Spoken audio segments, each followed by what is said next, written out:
Hi friends. Starting సీన్‌లో team అనే వ్యక్తి కనిపిస్తాడు. అతను తన చిన్ననాటి అందమైన జ్ఞాపకాలను కలగంటూ ఉంటాడు. సరిగ్గా అదే సమయానికి అక్కడికి అతని భార్య పోలి వస్తుంది. ఆమె చాలా దిగులుగా కనిపిస్తుంటుంది. "అంతా ఓకే కదా? నువ్వు తయారు చేసిన ప్రోడక్ట్ చాలా అద్భుతంగా ఉందే" అని టీమ్ ఆమెను అడుగుతాడు. నిజానికి పోలి తన కంపెనీలో ఒక స్మార్ట్ ఫ్రిడ్జ్‌ను తయారు చేస్తుంది. దాన్ని జనాలు బాగా ఇష్టపడుతూ ఉంటారు. కానీ సంస్థ యాజమాన్యం అందులో సీక్రెట్ కెమెరాలు పెడుతుంది. పోలీ దీనికి తీవ్రంగా వ్యతిరేకిస్తుంది. ఆ కెమెరాలను వెంటనే తొలగించాలని ఆమె పదే పదే చెప్తుంది. కానీ ఎవ్వరూ ఆమె మాట వినరు. ఈ విషయంలో వారి మధ్య పెద్ద గొడవ జరుగుతుంది. చివరికి పోలీ తన ఉద్యోగానికి రాజీనామా చేస్తుంది. పోలీ అంత బాధగా ఉండడానికి అసలు కారణం ఇదే. కానీ మరోవైపు టీం మాత్రం చాలా సంతోషంగా ఉంటాడు. ఎందుకంటే ఇప్పుడు అతనికి తన చిన్ననాటి కలను నెరవేర్చుకునే అవకాశం దక్కింది. ఆ తర్వాత మనం వారి ముగ్గురు పిల్లలను చూస్తాం. పెద్ద కూతురి పేరు బెత్, చిన్న కూతురి పేరు ఫ్రెన్. ఇక అందరికంటే చిన్న కొడుకు పేరు జోయ్. జోయ్ ఎప్పుడూ తన ఫోన్‌లోనే మునిగి తేలుతూ ఉంటాడు. రోజంతా ఫోన్ వాడటం మంచి అలవాటు కాదు అని టీం, పోలీలు పిల్లలకు పదే పదే నచ్చజెప్పడానికి ప్రయత్నిస్తూ ఉంటారు. ఈ విషయంలో వాళ్ళిద్దరూ చాలా ఆందోళన చెందుతుంటారు. కానీ ఎన్ని ప్రయత్నాలు చేసినా పిల్లలు ఫోన్ పిచ్చిని మాత్రం వాళ్ళు విడిపించలేకపోతారు. పిల్లల బాల్యం ఇలా ఉండకూడదని టీం భావిస్తాడు. అప్పుడు అతడు తన కలను గురించి పోలీకి వివరిస్తాడు. నగరపు హడావుడిని విడిచిపెట్టి దూరంగా ఉన్న ఒక పల్లెటూరుకి వెళ్లి టమాటో సాస్ వ్యాపారం ప్రారంభించాలన్నదే అతని ఆశయం. కాసేపు ఆలోచించిన తర్వాత పోలీ కూడా దీనికి అంగీకరిస్తుంది. ఇక మరుసటి రోజు వాళ్ళందరూ పల్లెటూరుకు ప్రయాణమవుతారు. దారి పొడవునా పిల్లలు అక్కడ 5జీ నెట్వర్క్ ఉంటుంది కదా అని మాత్రమే అడుగుతూ ఉంటారు. కానీ టీం నవ్వుతూ వాళ్లకు నచ్చజెప్తాడు. ఇక్కడ మీకు చాలా అందమైన దృశ్యాలు కనిపిస్తాయి. ఎంత పెద్ద పెద్ద సుందరమైన చెట్లు ఉంటాయంటే మీరు నెట్వర్క్ గురించి మర్చిపోతారు అని అంటాడు.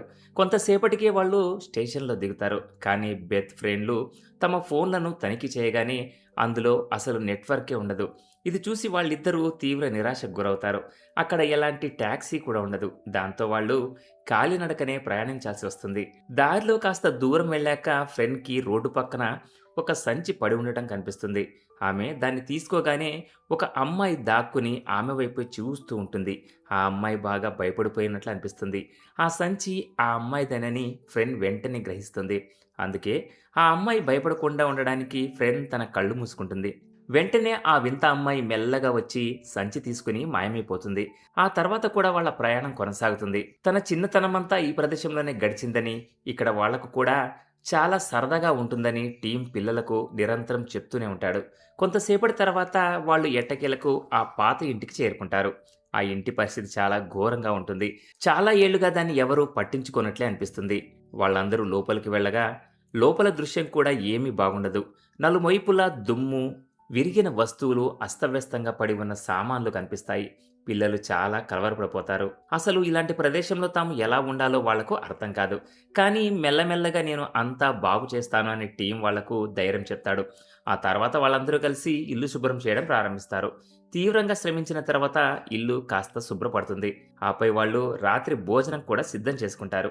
ఆ రాత్రిని ఒక గుర్తుండిపోయే రాత్రిగా మార్చాలని టీం భావిస్తాడు. అందుకే అతడు గిటార్ వాయించడం మొదలుపెడతాడు. కానీ పిల్లలకు అందులో ఎలాంటి ఆసక్తి ఉండదు. వాళ్ళకి కేవలం సోషల్ మీడియాలో వీడియోలు చూడాలని మాత్రమే ఉంటుంది. కాసేపటి తర్వాత అందరూ నిద్రపోవడానికి పైకి వెళ్తారు. కానీ ఆ రాత్రి ఫ్రెండ్ నిద్రపోతున్నప్పుడు హఠాత్తుగా ఆమె గదిలోకి సిల్కీ అనే ఒక అమ్మాయి వస్తుంది. ఫ్రెండ్ సంచి తిరిగిచ్చిన అమ్మాయి ఈమెనే. ఈమెతో పాటు చాలా చిన్నగా ఉన్న ఒక వింత జీవి కూడా ఉంటాడు. అతని పేరు యాంగ్రీ పిక్సీ. సిల్క్ ఫ్రెండ్‌ని ఫార్ అవే ట్రీ అనే ఒక ప్రదేశానికి రమ్మని ఆహ్వానిస్తుంది. మరుసటి రోజు ఉదయం టీం ఇంట్లోని విరిగిన వస్తువులను బాగు చేయడంలో మునిగిపోతాడు. సరిగ్గా అదే సమయానికి ఫ్రెండ్‌కి మెలకువ వస్తుంది. ఆమెకు సిల్కీ ఇచ్చిన ఒక ఉత్తరం దొరుకుతుంది. ఆ ఉత్తరంలో ఇంటికి ఉత్తరం వైపుగా రా, ముందు ముందు నీకు మిగతా వివరాలు తెలుస్తాయి అని రాసి ఉంటుంది. అదే సమయంలో టీం టమాటా సాగు కోసం పొరుగువారి నుండి ఎరువులను కూడా తెప్పించి ఉంటాడు. కానీ ఫ్రెండ్ దృష్టి మాత్రం వేరే చోట ఉంటుంది. ఆమె త్వరగా సిద్ధమై ఉత్తరంలో రాసిన సూచనలను అనుసరిస్తూ అడవి వైపు బయలుదేరుతుంది. ఆమె వెళ్లడం తండ్రి చూస్తాడు. కానీ కనీసం మొదటిసారి తన కూతురు ఫోన్ పక్కన పెట్టి బయట ప్రపంచంపై ఆసక్తి చూపుతోందని అతడు సంతోషిస్తాడు. ఫ్రెండ్ నిరంతరం ముందుకు సాగుతూనే ఉంటుంది. కొంతసేపటికే ఆమె ఒక అత్యంత భారీ మాయా వృక్షం ముందుకు చేరుకుంటుంది.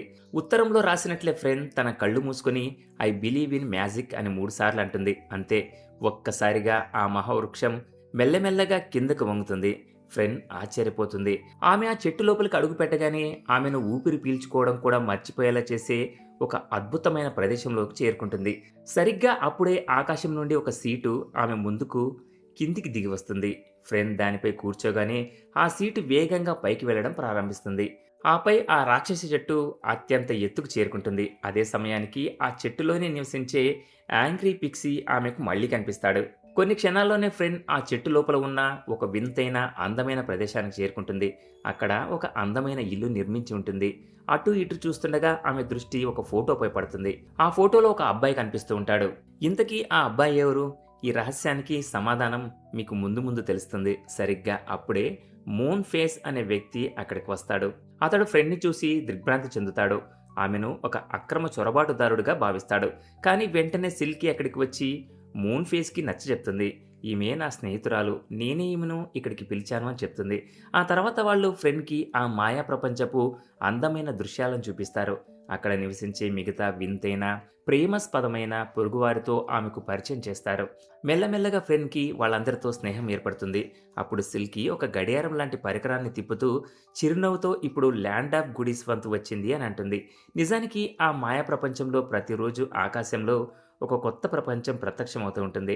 అక్కడ నివసించే ప్రజలు ఆ భిన్నమైన ప్రపంచంలో ప్రయాణిస్తూ ఉంటారు. కాసేపటి తర్వాత వాళ్ళందరూ కూడా మెట్లు ఎక్కడం ప్రారంభిస్తారు. ఆ మెట్లు నేరుగా మేఘాల మధ్యలోకి వెళ్తుంటాయి. క్రమంగా వాళ్ళందరూ ఆకాశం అత్యంత ఎత్తుకు చేరుకుంటారు. కొద్దిసేపటికే ల్యాండ్ ఆఫ్ గుడీస్లోకి అడుగు పెడతారు. ఆ ప్రపంచమంతా మేఘాలపైన తేలుతూ ఉంటుంది. నలువైపులా మిఠాయిల సువాసనలు, రంగురంగుల వెలుగులు, గాలిలో ఎగిరే చాక్లెట్లు కనిపిస్తాయి. అక్కడి ప్రజలు వాళ్లకు ఘన స్వాగతం పలుకుతారు. ఆ తర్వాత వాళ్ళందరూ ఆ ప్రదేశాన్ని చూడటం మొదలుపెడతారు. ఎటు చూసినా రకరకాల తినుబండారాలు కనిపిస్తుంటాయి. ప్రతి రకమైన రుచికరమైన చాక్లెట్లు, రంగురంగుల కేకులు, ఫ్రెన్ తన జీవితంలో ఎప్పుడూ చూడని వింతైన తీపి పదార్థాలు అక్కడ ఉంటాయి. ప్రతిదీ ఎంత రుచిగా ఉంటుందంటే వాళ్ళు తింటూనే ఉండిపోతారు. కాలం ఎలా గడిచిపోతుందో ఎవ్వరికీ తెలీదు. కానీ కొన్ని గంటల తర్వాత ల్యాండ్ ఆఫ్ గుడీస్ వెళ్ళిపోయే సమయం వస్తుంది. మెల్లమెల్లగా ఆ మాయా ప్రపంచం ఆకాశంలో దూరమైపోతుంది. దాంతో వాళ్ళందరూ మళ్ళీ ఆ రాక్షసి చెట్టు లోపలికి తిరిగి వస్తారు. ఫ్రెండ్ చాలా సంతోషిస్తుంది. ఆమె తన జీవితంలో ఇలాంటి అనుభవాన్ని ఎప్పుడూ పొందలేదు. కానీ ఇప్పుడు ఆమె ఇంటికి తిరిగి వెళ్ళాల్సిన సమయం అవుతుంది. అందుకని వాళ్ళు ఆమెను ఆ మాయా సీటుపై కూర్చోబెట్టి కిందకు పంపిస్తారు. కొద్దిసేపట్లోనే ఫ్రెండ్ తిరిగి ఆ మ్యాజికల్ ట్రీ కిందకి చేరుకుంటుంది. మరోవైపు ఆమె ఇంట్లో తల్లి, మిగతా కుటుంబ సభ్యులు ఆమె కోసం నలువైపులా వెతుకుతూ ఉంటారు. కానీ ఫ్రెండ్ ఎక్కడా దొరకదు. వాళ్ళు ఎవరికైనా ఫోన్ చేయడానికి ప్రయత్నిస్తారు. కానీ అక్కడ ఉన్న పాత ల్యాండ్లైన్ ఫోన్ కూడా పనిచేయదు. ఇది చూసి బెత్ తన తండ్రిపై ఆగ్రహం వ్యక్తం చేస్తుంది. ఇదంతా మీ వల్లే జరిగింది. మనం వెంటనే లండన్ తిరిగి వెళ్ళిపోవాలి అని అంటుంది. కానీ సరిగ్గా అప్పుడే ఫ్రెండ్ అక్కడికి తిరిగి వస్తుంది. ఆమె క్షేమంగా ఉండడం చూసి అందరూ ఊపిరి పీల్చుకుంటారు. ఆ తర్వాత మెల్లమెల్లగా అక్కడ వారి కొత్త జీవితం ప్రారంభమవుతుంది. టీం పోలీలు రాత్రింబవళ్ళు కష్టపడి చివరికి ఒక పెద్ద గ్లాస్ హౌస్ను నిర్మిస్తారు. అందులోనే వాళ్ళు టమోటో సాగు చేయబోతున్నారు. ఫ్రెండ్, జోయిలు ఇప్పుడు ఇక్కడ చాలా సంతోషంగా ఉండడం మొదలు పెడతారు. కానీ బెత్ మనసు మాత్రం ఇంకా ఆ ప్రదేశంలో కుదురుకోలేదు. ఎందుకంటే అక్కడ అసలు నెట్వర్క్ ఉండదు. అందుకే ఆమె తన నాన్నమ్మకి ఒక ఉత్తరం రాసి తమను తిరిగి లండన్ తీసుకెళ్లమని కోరుతుంది. అదే సమయంలో ఫ్రెండ్, బెత్ అలాగే జోయిలకు ఆ మాయా ప్రపంచం గురించి వివరిస్తుంది. కానీ బెత్కి ఆమె మాటలపై అస్సలు నమ్మకం ఉండదు. అయినప్పటికీ వాళ్ళందరూ ఫ్రెండ్తో కలిసి ఆ చెట్టు వద్దకు వెళ్ళడానికి సిద్ధపడతారు. వాళ్ళక్కడికి చేరుకోగానే ఫ్రెండ్ వాళ్ళను కళ్ళు మూసుకోమని 3 సార్లు ఐ బిలీవ్ ఇన్ మ్యాజిక్ అని చెప్పమని అంటుంది. వెంటనే ఆ రాక్షసి చెట్టు మళ్ళీ కిందకు వంగుతుంది. వాళ్ళందరూ దాని లోపలికి వెళ్ళగానే బెత్, జోయిలు ఆశ్చర్యపోతారు. ఎందుకంటే నిజంగానే వాళ్ళ ముందు ఒక మ్యాజికల్ వరల్డ్ ఉంటుంది. కాసేపటి తర్వాత వాళ్ళందరూ మళ్ళీ చెట్టుపైకి చేరుకుంటారు. అక్కడ వాళ్లకు మూన్ ఫేస్, సిల్కీ అలాగే మిగతా మాయామిత్రులు కలుస్తారు. కానీ ఈరోజు ఆకాశంలోకి వచ్చిన ప్రపంచం ల్యాండ్ ఆఫ్ బాడీ డ్రీమ్స్. అదే సమయంలో హఠాత్తుగా బెత్ డ్రెస్సు పాడవుతుంది. సరిగ్గా అప్పుడే ఆ భారీ మెట్లు ఆకాశాన్ని చీల్చుకుంటూ పైకి లేవడం ప్రారంభిస్తాయి. ఇది చూసి బెత్ భయపడిపోతుంది. పైకి రావడానికి నిరాకరిస్తుంది. ఫ్రెండ్ ఆమెకు ఎంతో నచ్చజెప్తుంది. కానీ ఆమె వినదు. దాంతో మిగతా వాళ్ళందరూ ఒంటరిగానే ల్యాండ్ ఆఫ్ బ్యాడ్ డ్రీమ్స్లోకి వెళ్తారు. ఈసారి ప్రపంచం క్రిందిసారి కంటే పూర్తిగా భిన్నంగా ఉంటుంది. అక్కడి వాతావరణం వింతగా, భయంకరంగా ఉంటుంది. ప్రజలు కూడా చాలా రహస్యంగా కనిపిస్తారు. అయినప్పటికీ వాళ్ళు వీళ్లకు స్వాగతం పలుకుతారు. ఆ ప్రపంచంలో ప్రతి ఒక్కరికి తమ అతిపెద్ద కోరికను నెరవేర్చుకునే అవకాశం లభిస్తుంది. జోయ్‌కి వీడియో గేమ్స్ అంటే చాలా ఇష్టం. మైక్రాన్ లాంటి క్యారెక్టర్‌గా మారిపోవాలన్నది అతని కోరిక. హఠాత్తుగా అతడు నిజంగానే అలా మారిపోతాడు. ఇక ఒక నిజమైన పిక్సీగా మారిపోవాలన్నది సిల్కీ కోరిక. ఆమె కోరిక కూడా నెరవేరుతుంది. సరిగ్గా కింద ఉన్న లేడీ క్విల్ బెత్‌కి వివరిస్తుంది. ఈ మాయా ప్రపంచంలో ప్రతిరోజు వేరువేరు ప్రాంతాలు వస్తుంటాయి. ల్యాండ్ ఆఫ్ బ్యాడ్ డ్రీమ్స్‌లో మనుషులు కోరికలు నెరవేరుతాయి కానీ, దానికి ఒక మూల్యం కూడా చెల్లించుకోవాల్సి వస్తుంది. ఇది విన్న బెత్ మనస్సులో కూడా ఒక కోరిక పుడుతుంది. ఆమె మెల్లగా పైకి వెళ్లి మనస్సులోనే కోరుకుంటుంది. నాన్న చేసే ఈ టమాటా సాగు పూర్తిగా నాశనమైపోవాలి. అప్పుడే మేమందరం తిరిగి లండన్ వెళ్ళిపోతాం. కాసేపటి తర్వాత ఆమె తిరిగి ఫ్రెండ్ మరియు మిగతా వాళ్ళని కలుస్తుంది. కానీ ఇప్పుడు ఆమెకు తన తప్పు తెలుస్తుంది. ఆమె తన కోరికను వెనక్కి తీసుకోవాలని అనుకుంటుంది. సరిగ్గా అప్పుడే అక్కడ ఉన్న ఒక వింత వ్యక్తి, నీ కోరికను వెనక్కి తీసుకుంటే దానికి ప్రతిఫలంగా నాకు పిక్సీ ఎప్పటికీ కావాలి అని అంటాడు. ఇది వినగానే అందరూ షాక్ అవుతారు. వాళ్ళు దానికి నిరాకరిస్తారు. కానీ తన వల్లే అందరూ ఈ ప్రమాదంలో పడ్డారని భావించిన సిల్కీ తనను తాను త్యాగం చేసుకోవడానికి సిద్ధపడుతుంది. ఆ వ్యక్తి వెంటనే సిల్కీని ఒక పెద్ద పెట్టెలో బంధిస్తాడు. ఆపై బెత్ కోరిక వెనక్కి తీసుకోబోతుంది. దాంతో అంతా మళ్ళీ మామూలైతుంది. కానీ ఆ వ్యక్తి సిల్కీని ఎప్పటికీ వేరే వాళ్లకు అమ్మేయబోతున్నాడని బెత్ గ్రహిస్తుంది. ఇది చూసి ఆమె వెంటనే సిల్కీని రక్షించడానికి అక్కడికి వెళ్తుంది. అక్కడ పెద్ద గొడవ మొదలవుతుంది. అదే సమయంలో సిల్కీ ఎలాగోలా ఆ గదికి చేరుకొని తన కోరికను తానే స్వయంగా వెనక్కి తీసుకుంటుంది. దాంతో ఆమె కూడా మళ్ళీ సాధారణ స్థితికి వచ్చేస్తుంది. ఆ తర్వాత వాళ్ళందరూ అక్కడి నుండి పరుగు తీస్తారు. ఎన్నో కష్టాల తర్వాత ఎట్టకేలకు వాళ్ళు మళ్ళీ ఆ మ్యాజిక్ ట్రీ వద్దకు చేరుకుంటారు. మూన్ ఫేస్ వాళ్ళతో, ఇప్పుడు మీరు ఇంటికి తిరిగి వెళ్ళిపోవాలి. మీ తల్లిదండ్రులు మీకోసం వెతుకుతుంటారు అని చెప్తాడు. ఆ తర్వాత వాళ్ళందరూ ఆ చెట్టు దారిలోనే కిందకి దిగి తిరిగి తమ ఇంటి వైపు వెళ్లడం ప్రారంభిస్తారు. కానీ వాళ్ళు ఇంటికి చేరుకోగానే ఇంటి బయట ఒక హెలికాప్టర్ ఆగి ఉండడం చూస్తారు. నిజానికి బెత్ రాసిన ఉత్తరం వల్ల వాళ్ళ నానమ్మ అక్కడికి వచ్చేస్తుంది. ఆమె టీంను తీవ్రంగా నిందిస్తూ ఉంటుంది. నువ్వు పూర్తిగా విఫలమయ్యావు. ఇక్కడికి తెచ్చి పిల్లల జీవితాన్ని నాశనం చేశావు. అసలు ఇది ఎలాంటి స్థలం? ఇక్కడ ఏం తమాషా చేస్తున్నావు అంటుంది. సరిగ్గా అప్పుడే ఫ్రెండ్ బెత్ జోయ్‌లు అక్కడికి చేరుకుంటారు. ఆ ముగ్గురు తమ నాన్నమ్మను కలుస్తారు. మీరు ఇక్కడ సంతోషంగానే ఉన్నారా అని ఆమె అడిగితే, ఆ ముగ్గురు ఒకరి ముఖం ఒకరు చూసుకుని చిరునవ్వులు చిందిస్తారు. తాము ఇక్కడ నిజంగానే చాలా సంతోషంగా ఉన్నామని వాళ్ళు నాన్నమ్మకు చెప్తారు. నాన్నమ్మ అక్కడి నుండి తిరిగి వెళ్ళడానికి సిద్ధపడుతుంది. కేవలం కొన్ని రోజుల సమయం ఇవ్వండి.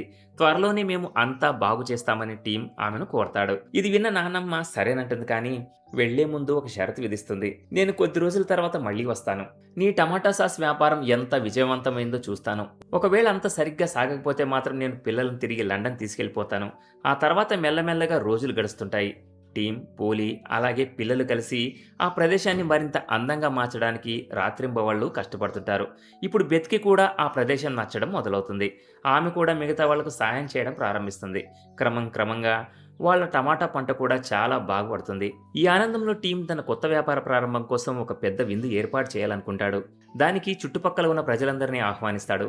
కానీ విందు రోజు ఉదయం వాళ్ళు తోట చూడ్డానికి వెళ్ళగా వాళ్ళ కాళ్ల కింద నేల కుంగిపోయినంత పనవుతుంది. ఎందుకంటే అక్కడ ఉన్న టమాటాలన్నీ కుళ్ళిపోయి ఉంటాయి. ప్రతి చోట పురుగులు పట్టి ఉంటాయి. క్రితం రోజు వరకు అంతా బాగుంది కదా, కేవలం ఒకే ఒక్క రాత్రిలో ఇలా ఎలా జరిగింది అని చూసి అందరూ ఆశ్చర్యపోతారు. ఇది చూసి టీం, పోలీ పూర్తిగా మానసికంగా కుంగిపోతారు. సరిగ్గా అప్పుడే బెత్ ఏడుస్తూ ఫ్రెండ్ జోయ్‌లకు నిజం చెప్తుంది. మనమందరం లండన్ తిరిగి వెళ్ళిపోవాలని నేనే నాన్న టమాటో వ్యాపారం నాశనం అవ్వాలని కోరుకున్నాను. ఆ కోరికను నేను ఎప్పుడూ వెనక్కి తీసుకోలేదు అంటుంది. ఇప్పుడు ఆమెకు తన తప్పు తెలిసి వస్తుంది. అందుకే ఆమె వాళ్ళందరినీ సహాయం కోరుతుంది. దాంతో ఫ్రెండ్, బెత్, జోయ్‌లు ముగ్గురు మళ్ళీ ఆ మాయా ప్రపంచం వైపు బయలుదేరతారు. అక్కడికి చేరుకోగానే వాళ్ళు సిల్కీ, మూన్ ఫేస్‌లకు విషయం అంతా చెప్తారు. కానీ ఈసారి సమస్య చాలా పెద్దది. ఎందుకంటే ఆ మాయా ప్రపంచం ప్రతిరోజు మారిపోతూ ఉంటుంది. అందుకే వాళ్ళు నేరుగా ఆ ప్రపంచానికి తిరిగి వెళ్ళలేరు. ఇప్పుడు తమ ముందు ఒకే ఒక్క మార్గం మిగిలి ఉందని మూన్ ఫేస్ చెప్తాడు. Land of know alls. ఆ తర్వాత అందరూ ఆ రహస్య ప్రపంచానికి చేరుకుంటారు. అక్కడ ది గ్రేట్ నో ఆనల్స్ నివసిస్తుంటారు. వాళ్లకు ప్రతి ప్రశ్నకు సమాధానం తెలుసు. వీళ్ళు తమ సమస్యను చెప్పగానే గ్రేట్ నో ఆనల్స్ తమ అండర్ గ్రౌండ్‌లో ఉన్న ఒక మాయా ఎగిరే బస్సు గురించి చెప్తారు. అంతా బాగుండాలంటే మీరు ల్యాండ్ ఆఫ్ స్పెల్స్‌కి వెళ్ళాలి. అక్కడ ఉన్న ఒక వ్యాపారి మీకు సహాయం చేయగలడు అని చెప్తారు. ఆ తర్వాత జోయ్ ఆ ఎగిరే బస్సును నడపడం మొదలుపెడతాడు. ఎందుకంటే వీడియో గేమ్స్‌లో అతడు అలాంటి బస్సులను చాలాసార్లు నడిపి ఉంటాడు. ఆపై వాళ్ళందరూ ఆకాశంలో ఎగురుతూ ల్యాండ్ ఆఫ్ స్పెల్స్ వైపు ప్రయాణమవుతారు. కొద్దిసేపటి తర్వాత వాళ్ళు ఆ రహస్య ప్రపంచానికి చేరుకుంటారు. అక్కడ వాళ్లకు ఒక వింత వ్యాపారి కలుస్తాడు. వీళ్ళు తమ సమస్యను వివరించగానే ఆ వ్యాపారి సహాయం చేయడానికి అంగీకరిస్తాడు. అతడు వాళ్లకు ఒక ప్రత్యేకమైన మంత్రం ఇస్తాడు. అది ప్రతిదాన్ని మళ్ళీ పాత పద్ధతిలోకి మార్చగలదు. ఆ తర్వాత వాళ్ళు తిరిగి ప్రయాణమవుతారు. కానీ కొన్ని గంటల ప్రయాణం తర్వాత వాళ్ళ ఎగిరే బస్సు హఠాత్తుగా మరో ప్రపంచంలో కూలిపోతుంది. ఆ ప్రదేశం పేరు ల్యాండ్ ఆఫ్ లెసన్స్. అక్కడ డేమ్ స్నాప్ అనే అత్యంత కఠినమైన ఉపాధ్యాయురాలు ఉంటుంది. ఆమె అందరినీ చదివిస్తూ ఉంటుంది. పిల్లలను చూడగానే ఆమె వాళ్ళను పట్టుకుని బలవంతంగా తరగతి గదిలో కూర్చోబెడుతుంది. తప్పు చేసిన ఎవరికైనా శిక్ష పడుతుందన్నది డేమ్ స్నాప్ నిబంధన. అందుకే ఫ్రెన్, బెత్, జోయిలు కావాలనే అల్లరి చేయడం మొదలుపెడతారు. తద్వారా తమను తరగతి బయటికి పంపేస్తారని ఆశిస్తారు. అనుకున్నట్లు జరుగుతుంది. కానీ అక్కడ శిక్ష అంటే బయటకు పంపడం కాదు, వాళ్లను ఒక గదిలో వేసి బంధిస్తారు. అక్కడే మాట్లాడుకుంటున్న సమయంలో వాళ్లకు ఒక దిగ్భ్రాంతికరమైన విషయం తెలుస్తుంది. టీం తన చిన్నతనంలో చాలాసార్లు ఫార్ అవే ట్రీకి వచ్చాడని, ఆ చెట్టులో ఫ్రెండ్ చూసిన ఫోటో మరెవరిదో కాదు, చిన్నప్పటి టీందే అని మూన్ ఫేస్ వెల్లడిస్తాడు. ఇది వినగానే ఫ్రెండ్ పూర్తిగా ఆశ్చర్యపోతుంది. ఆ తర్వాత వాళ్ళు ఒక మాయా వస్తువును ఉపయోగించి చిన్నపాటి పేలుడు సృష్టించి అక్కడి నుండి తప్పించుకుంటారు. కానీ వాళ్ళ ఎగిరే బస్సు స్టార్ట్ కావడం లేదు. అదే సమయంలో వాళ్ళు పారిపోయిన విషయం డేమ్ స్నాప్కి తెలిసిపోతుంది. ఆమె వాళ్ళను పట్టుకోవడానికి వేగంగా దూసుకొస్తుంది. ఎలాగలా బస్సు స్టార్ట్ అవుతుంది. వాళ్ళు గాలిలోకి ఎగురుతారు. కానీ బస్సు సరిగ్గా ఎగరలేకపోతుంది. హఠాత్తుగా వాళ్ళు ఆకాశం నుండి కిందకి పడిపోవడం మొదలవుతుంది. ఇది చూసి డేమ్ స్నాప్ మనస్సులోనే సంబరపడుతుంది. కానీ సరిగ్గా అప్పుడే ఎగిరే బస్సు మళ్ళీ పనిచేయడం ప్రారంభిస్తుంది. వాళ్ళు తిరిగి గాలిలో ఎగురుతూ అక్కడి నుండి సురక్షితంగా తప్పించుకుంటారు. మరోవైపు టీం ఓటమిని ఒప్పేసుకుంటాడు. అతడు తిరిగి లండన్ వెళ్ళడానికి సామాన్లన్నీ సిద్ధం చేసుకుంటాడు. కానీ సరిగ్గా అదే సమయానికి అతడు విందుకు పిలిచిన ప్రజలందరూ అక్కడికి చేరుకుంటారు. వాళ్ళు పంటను చూడాలని అనుకుంటారు. కానీ టీం వాళ్లను అడ్డుకోవడానికి ప్రయత్నిస్తూ ఉంటాడు. సరిగ్గా అప్పుడే ఫ్రెండ్, బెత్, జోయిలు అక్కడికి చేరుకుంటారు. వాళ్ళు రహస్యంగా వెనుకదారి నుండి గ్లాస్ హౌస్లోకి వెళ్లి ఆ మాయా మంత్రాన్ని పనిచేయనిస్తారు. బయట ఉన్న ప్రజలు పంటను చూడ్డానికి చాలా ఆతృతగా ఉంటారు. గ్లాస్ హౌస్ తలుపులు తెరవగానే అందరూ ఆశ్చర్యంతో కళ్ళు తెలేస్తారు. ఎందుకంటే లోపల ఉన్న టమోటాలన్నీ చాలా ప్రకాశవంతంగా ఎర్రగా ఎంతో తాజాగా కనిపిస్తున్నాయి. అవి అసలు ఎప్పుడైనా పాడయ్యాయా అనే సందేహం కలిగేలా ఉంటాయి. ఇది చూసి టీం పోలీలు ఇద్దరూ తీవ్ర ఆశ్చర్యానికి గురవుతారు. ఎంతో ఆనందంతో తమ పిల్లలను హత్తుకుంటారు. ఆ తర్వాత అక్కడ ఎంతో సంతోషంగా వేడుకలు జరుపుకుంటారు. టీం టమాటాలతో రకరకాల రుచికరమైన వంటకాలను తయారు చేసి తన ప్రత్యేకమైన టమాటో సాస్ను ప్రజలకు అమ్మడం ప్రారంభిస్తాడు. మెల్లమెల్లగా వారి వ్యాపారం విజయం సాధిస్తుంది. అదే సమయంలో దూరంగా ఉన్న ఆ మాయా ప్రపంచం నుండి సిల్కీ, మూన్ ఫేస్ అలాగే మిగతా మిత్రులు ఇదంతా చూస్తూ ఉంటారు. మూన్ ఫేస్ చిరునవ్వు నవ్వుతూ చిన్నప్పటి టీంను గుర్తు చేసుకుంటూ ఉంటాడు. ఇక అక్కడ ఉన్న టీం కూడా హఠాత్తుగా ఏదో వింత భావన కలుగుతుంది. అతడు వెనక్కి తిరిగి చూస్తాడు. కానీ అక్కడ ఎవరు ఉండరు. ఎందుకంటే మూన్ ఫేస్ మిగతా వాళ్ళందరూ తిరిగి తమ మాయా ప్రపంచానికి వెళ్ళిపోయి ఉంటారు. ఇక దీనితో ఈ అందమైన మాయ కథ ఇక్కడితో పూర్తవుతుంది. ఇది ఫ్రెండ్స్ ఇవాల్టి స్టోరీ. ఇలాంటి మరిన్ని ఇంట్రెస్టింగ్ స్టోరీల కోసం ఛానల్ని సబ్స్క్రైబ్ చేయండి. Thanks for watching.